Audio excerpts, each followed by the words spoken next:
I have wasted my J preparation. I have wasted my 2 years of my life without even realizing. मैं JEE के लिए prepare कर रहा था। Class 11th में अर्जुना से पढ़ा हूँ, 12th में लक्ष्य से पढ़ा हूँ और 11th से ही मुझे ये पता तो चल रहा था कि मेरा प्रिपरेशन अच्छा नहीं जा रहा है, लेकिन मैं ध्यान नहीं दिया। 12th में भी कुछ ज़्यादा उस पे ध्यान नहीं दिया and now it is December and we have only 20 days left for JEE mains first attempt. I don't know what to do and I have no plans yet. मुझे समझ में नहीं आ रहा क्या करूँगा। आई हैव रियलाइज्ड हियर कि ऐसे JEE का प्रिपरेशन ख़राब होने वाला ये मैं अकेला नहीं हूँ। मैं अभी पिछले 2-3 दिनों में बहुत सारे ऐसे वीडियोस रिकमेंड मुझे हुए हैं जिनमें और भी लोग ऐसा बता रहे हैं कि उनका जेई प्रिपरेशन पूरा ख़राब हो चुका है। वो जेई जेई प्रिपरेशन को छोड़ के बोर्ड्स पे फोकस करेंगे पूरा और बोर्ड्स पे ध्यान देंगे बिकॉज 75% इज़ द रिक्वायरमेंट। मैं इसमें एक चीज़ ये नोटिस किया हूँ कि जब हम लोग ने प्रिपरेशन स्टार्ट किया था, सभी में एक जैसा जुनून था कि जेईई बोर्ड्स को भी कर लेंगे, जेईई भी कर लेंगे और बहुत स्मूथली सब कुछ हो जाएगा, बट ऐसा हुआ नहीं। सबसे पहले 11th वेस्ट हुआ एंड लगभग मैं देख पा रहा हूँ मैक्सिमम क्राउड के साथ जो भी हो रहा है, वो एक ही जैसा चीज़ हो रहा है एंड वो लोग एक ही चीज़ को फॉलो कर रहे हैं। मैं भी अभी तक उसी में हूँ। सो पहले 11th सबका बर्बाद हुआ एंड 12th में आए। 12th में हमें मोटिवेट किया गया टीचर्स के द्वारा कि 12th में 11th का भी प्रिपरेशन हो जाएगा जो कि रिक्वायरमेंट है और साथ में बोर्ड्स को भी करा दिया जाएगा एंड जेई भी करा दिया जाएगा। हम लोग भी मोटिवेटेड हो गए कि हम लोग कर लेंगे, अभी 1 साल इनफ है हमें जेई निकालने के लिए। एक्चुअली वो इनफ था लेकिन हम लोग ने वैसा काम नहीं कर पाया, जैसा हमें पढ़ना था वैसा हम लोग पढ़ नहीं पाए।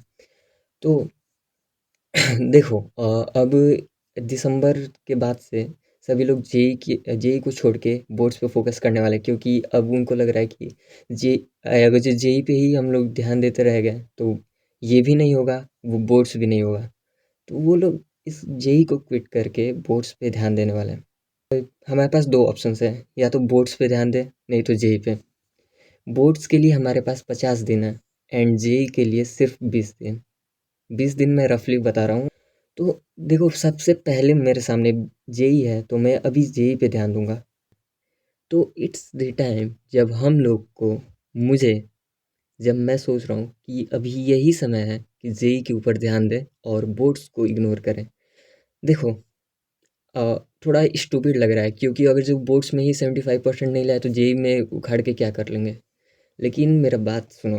Crowd is living the battle ground, so it's time for us to jump in to get और सिक्योर फेयर एनआईटी। अभी अगर जो हम लोग जेई का प्रिपरेशन 20 दिन बिल्कुल अच्छे से तैयारी करते हैं, मंजिल सीरीज आया है, ये हमारे पास बहुत अच्छा अपॉर्चुनिटी है। तो अगर जो हम 20 दिन अच्छे से तैयारी करते हैं तो एटलीस्ट 90% परसेंटाइल या फिर 95 परसेंटाइल इजीली स्कोर हो सकता है।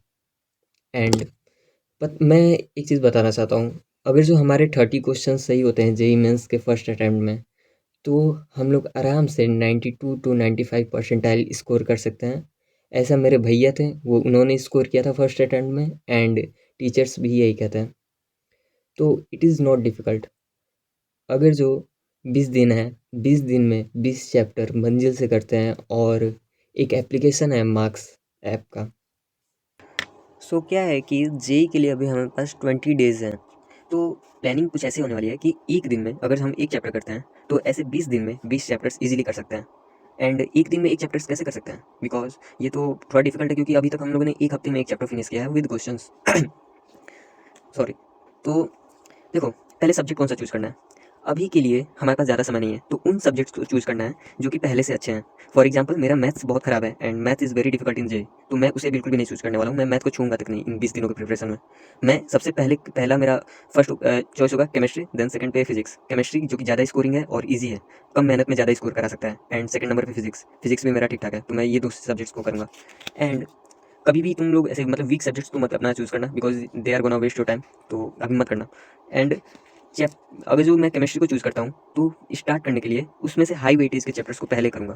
पहले हाई वेटेज के चैप्टर्स को करूँगा एंड देन उसके बाद से पहले केमिस्ट्री के हाई वेटेज, देन फिजिक्स के हाई वेटेज एंड उसके बाद से उससे थोड़े कम वेटेज जो रखते हैं उन सबको करने वाला हूँ।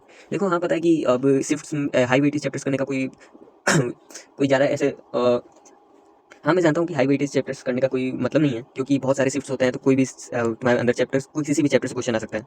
लेकिन फिर भी प्रोबेबिलिटी अगर जो देखो, तो हाई वेटेज के चैप्टर्स करोगे तो तुम्हारे पास ज़्यादा प्रोबेबिलिटी होगा कि उस चैप्टर से आएगा। तो इसके अकॉर्डिंग खेलना है। एंड चैप्टर्स को हम लोग करेंगे कैसे? एक दिन में एक चैप्टर करने के लिए सबसे पहले मंजिल सीरीज जो है पीडब्ल्यू का, उसको फॉलो करेंगे। इस बार का मंजिल बहुत अच्छा लग रहा है, क्योंकि बहुत बहुत छोटे छोटे मतलब पूरे चैप्टर को ऐसे 6 घंटे या 7 घंटे, ये बहुत ज़्यादा कम समय में कराया गया है और बहुत अच्छे से हुआ है। मैं 2-3 लेक्चर्स देखा हूँ मंजिल का, बहुत अच्छे से वो सर ने पढ़ाया है। मैं फिजिक्स का फॉर एग्जांपल सलीम सर का देखा था, और उसके बाद से मैं फिजिक्स के पीवाईक्यूज किया हूँ। सिर्फ मंजिल सीरीज के देखने की वजह से ही मेरे पीवाईक्यूज ऑलमोस्ट 60% ईजिली सॉल्व हो गए थे, और सेकंड अटेम्प्ट जब किया था तो बाकी के और 20% हो गए थे। मतलब 80% क्वेश्चंस मैं सिर्फ मंजिल सीरीज से, बिना मंजिल सीरीज को फॉलो करके मैं कर पा रहा था। तो कुछ वैसा ही एक्सपेक्ट कर सकते हैं, बिकॉज ऐसा ही एक्सपेक्ट कर सकते हैं मेन एग्जाम में, बिकॉज मैंने आज तक पहले पीवाईक्यू नहीं किया था। सो ये बहुत अच्छा मंजिल सीरीज होने वाला है हमारे साथ। मंजिल सीरीज से हम लेक्चर देखेंगे, एंड उसके बाद से एक मार्क्स ऐप है, जाके प्लेलिस्ट पे सर्च करना मार्क्स एप्लीकेशन। है तो वैसे प्रीमियम, लेकिन इसके फ्री के भी फीचर्स इनफ है हमारे लिए। तो मार्क्स ऐप पे क्या होगा कि बहुत सारे क्वेश्चंस पीवाईक्यू तुम्हें मिल जाएंगे जेई के लिए। मैं स्क्रीन रिकॉर्डिंग ऐसे लगा दूंगा साइड में। उस एप्लीकेशन से तुम लोग जितना चाहें उतना पीवाईक्यूज उस सब्जेक्ट से कर सकते हो, और उसमें सॉल्यूशन भी मिलता है। तो कुछ इस तरीके से मैं जेई का प्रिपेयर करने वाला हूँ। एंड हाँ, अगर जो तुम्हारे पास कोई ओपिनियन है कि कुछ ऐसे इसमें कुछ चेंजेस कर सकता हूँ, तो प्लीज़ बताना, क्योंकि ज़्यादा समय नहीं है, and your opinion really matters. Thanks for watching this video. I am not forcing anyone to do this. मुझे देखो, मैं ये वीडियो क्रिएट कर रहा हूँ ताकि मैं अपना पर्सपेक्टिव शेयर कर सकूँ जो मैं करने वाला हूँ। एंड अगर जो मेरा ये विज़न गलत है कि मैं ये कुछ गलत डिसीजन लेने जा रहा हूँ, देन प्लीज़ आप लोग कमेंट करके मुझे गाइड करना क्यों। एंड इफ़ यस आप लोग को लग रहा है कि सही है, देन प्लीज़ अपना ओपिनियन देना कि ये सही है कि गलत है। एंड अगर जो करने वाले हो मेरे साथ फॉलो करना है, देन प्लीज़ मुझे कमेंट में ऐसे मेरे साथ ज्वाइन करना, कमेंट में बताकर। एंड जैसे तुम लोग प्रिपेयर करोगे, जैसे मैं प्रिपेयर करूँगा मैं शेयर करूँगा, तुम लोग कमेंट में बता सकते हो मुझे कि क्या करने वाले हो। कुछ अगर जो इसमें चेंजेस करने हैं तो कैसे कर सकते हैं। देखो, अगर जो हम अकेले प्रिपेयर कर रहे हैं तो बस एक आदमी का माइंडसेट है, वो अपने तरफ से सोचेगा करेगा। एंड अगर जो हम कुछ गलत करेंगे तो गाइड करने के लिए और लोग नहीं हैं। लेकिन अगर जो साथ में 2-3 लोग मिल के प्रिपेयर कर रहे हैं, देन कोई तो है जो बता सकता है, गाइड कर सकता है। सो इसलिए मैं क्रिएट कर रहा हूँ।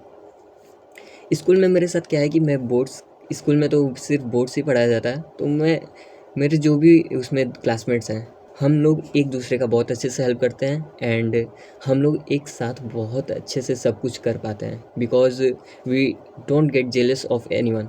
हम जो भी चैनल से पढ़ते हैं सब कुछ आपस में शेयर होता है, जो भी बेस्ट लगता है वो।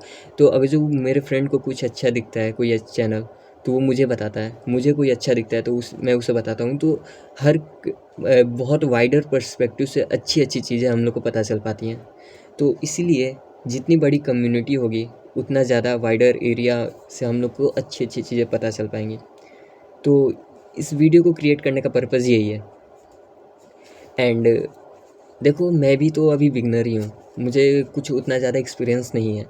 तो प्लीज़ अगर जो कोई मेरा सीनियर देख रहा है तो प्लीज़ मुझे बताना कि क्या मैं सही करने वाला हूँ। Because I have no expectation to get 90% और 95%। इतना मतलब मुझे कुछ कोई उससे काम नहीं है। मतलब ये देखने में अच्छा लगता है कि हाँ 95% आगे बोर्ड में तो अच्छा है, लेकिन अगर जो मेरा 75% आया है बोर्ड में और उसके साथ मुझे आईआईटी मिल रहा है या जेई में अच्छा रैंक आया है, एनआईटी मिल रहा है, तो मैं उसके साथ ज़्यादा खुश होऊंगा, या सिवाय मुझे बोर्ड्स में 95% आए। तो मेरा फर्स्ट एम है NIT with good score in boards also. So और मुझे ये पता है कि मैं बोर्ड्स में आराम से मैं 5 दिन पढ़ूंगा तो एक सब्जेक्ट को ईज़िली 75% के अबव ले आने के काबिल हूँ। और मैं अभी तक थोड़ा बहुत भी मतलब जितना भी पढ़ा हूँ वो ईज़िली मुझे 75% से ज़्यादा स्कोर करा देगी। तो मैं बोर्ड्स को इग्नोर करके मैं जेई पे पहले ध्यान दे रहा हूँ। जेई मेंस के फर्स्ट अटैम्प्ट में मेरा पूरा कोशिश होगा कि मैं 30 से ज़्यादा क्वेश्चन सॉल्व कर सकूँ। मैक्सिमम तो कोई लिमिट नहीं है, लेकिन मुझे लग रहा है कि उससे ज़्यादा कुछ एक्सपेक्ट भी नहीं कर सकता, क्योंकि मेरे पास सिर्फ 20 दिन है, मैंने कुछ ज़्यादा क्वेश्चन प्रैक्टिस नहीं किया। तो मेरा टारगेट है 30+ क्वेश्चन सॉल्व करने का, and this is the best time.